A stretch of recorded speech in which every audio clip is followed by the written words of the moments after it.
By morning, she pushed herself to keep going. Swallowing another pill to dull the pain, she decided she needed firewood to survive another night. Moving slowly, crawling on her hands and knees, she wore her backpack in front of her, stuffing it with every dry stick she could find. The task was exhausting, and despair weighed heavily on her. The small pile of sticks she gathered felt pathetic, but she forced herself to keep working. Focusing on tasks kept her from thinking about her pain and the memory of what had happened.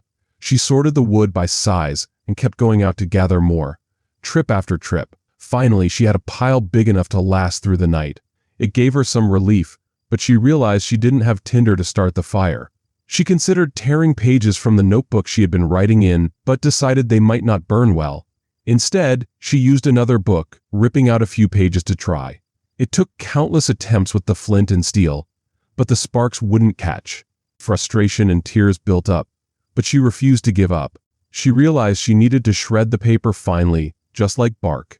Using a knife, she carefully cut the pages into small strips, even though her trembling hands made the task slow and messy. Humming softly to calm herself, she worked until she had a fluffy pile of paper shreds. When the sparks finally ignited the paper, she cried, overwhelmed by relief. After a few more tries, she managed to build a small fire. Feeding it carefully, she used its warmth to dry her clothes and boil water from the lake. The dog returned in the evening, curling up beside her. For the first time in days, she felt truly warm. As she stroked his fur, her mind drifted back to her last moments with the man. The memory of him shaking his head and reaching out haunted her, but she quickly pushed it away, finding comfort in the dog's presence. After the man left, days moved slowly. The father handled everything alone, while the girl stayed inside, reading books. She went through an airport thriller multiple times, and the only 3 books available: a bird guide, a plant guide, and a book about dangerous creatures. These books taught her a little about survival, like which berries and plants were safe or harmful, but she longed for more knowledge, as the wild plants around her were unfamiliar. Hunger was always a looming threat. On the 4th day, she heard a plane and ran outside. Despite the pain in her leg, she waved excitedly until a small yellow plane landed on the water. A man stepped out, greeting her with a wide smile.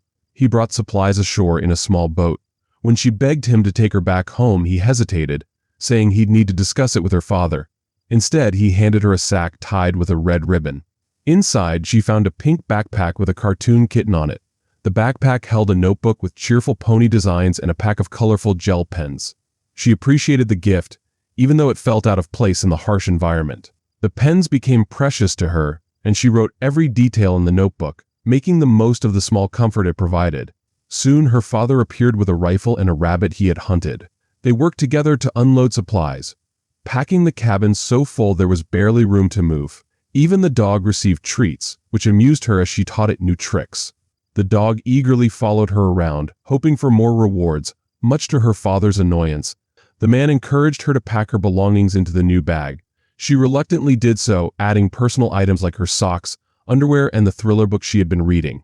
Although the book wasn't great, she found it useful as tinder for starting fires.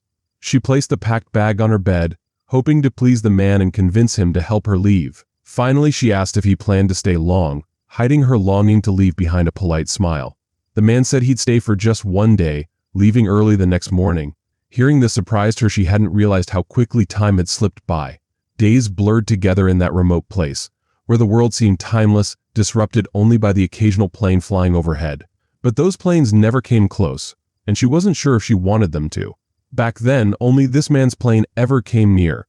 His decision to stay an extra day gave her hope, more time to persuade him to take her with him. Of course, it also meant her father had more time to ruin her plan. She knew she'd have to handle that when the moment came. The day started, as it often did, with preparing food.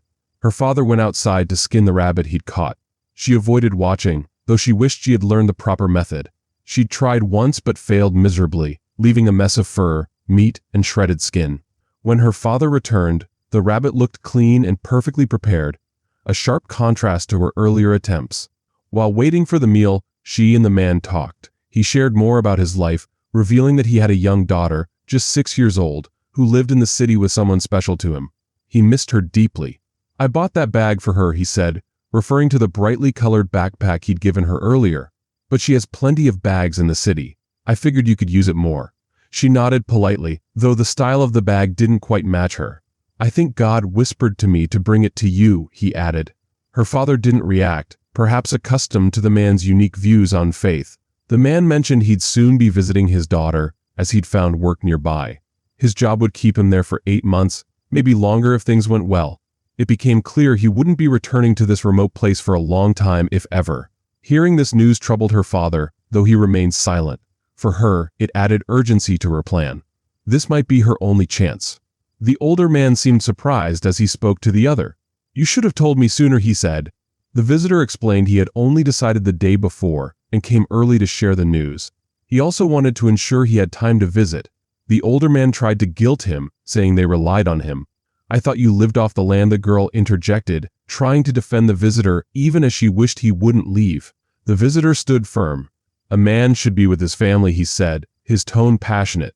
He looked directly at the girl, making her realize he would never take her away from this place. To change the mood, they ate dinner. The two men shared stories about past fishing trips, describing adventures filled with animals and nature. Afterward, the older man proudly mentioned the girl's talent, asking her to show off her skills in archery. The girl hesitated but went to retrieve the bow, knowing this might earn goodwill from the visitor. Outside, her father selected a tree as a target.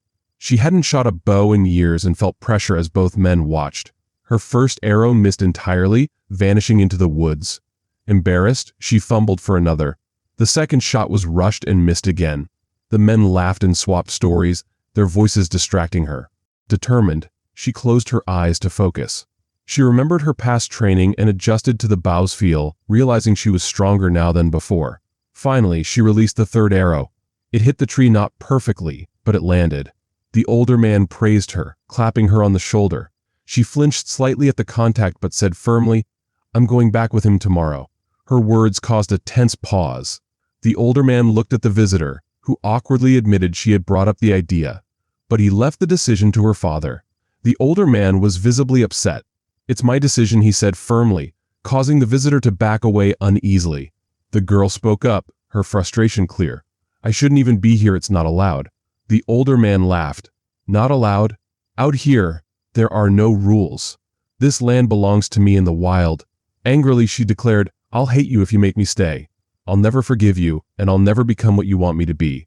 I like normal things, movies, shopping, and the internet, not this." She gestured at their surroundings. The older man turned to the visitor. "Can you give us a minute?" The visitor nodded and walked away to give them privacy. "You need to stop saying you're leaving," the older man said calmly, though his arms were crossed. "You're staying. That's all there is to it."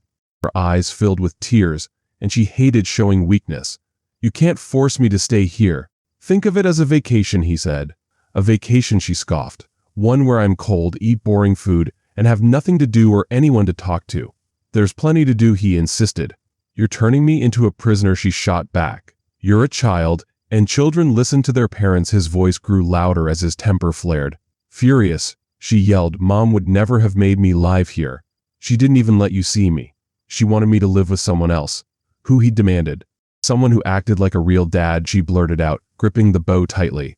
She described someone who had cared for her, been there for her, and didn't drag her into the wilderness. "How long?" the older man asked, his voice tight. She explained her mom had met the other man when she was 11, and he had planned to adopt her. But the relationship ended before her mom passed away, leaving her with no choice but to come here. The older man stood in silence for a moment, breathing heavily, his anger apparent. But when he spoke again, his tone was calm. "What if it wasn't forever?" he asked. Confused, she stared at him. "What if you stayed just for the winter? 1 year. You might fall behind in school, but imagine how great your college essays will be." He smiled faintly. "After that we'll go back, and I'll deal with everything.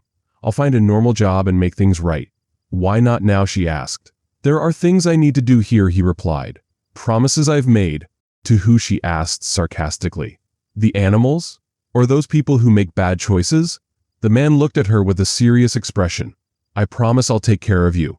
You'll also learn to take care of yourself. You'll grow stronger, smarter, and this year will stay with you forever." "It's not forever, just until next summer." The thought of spending a winter in such a harsh place felt overwhelming.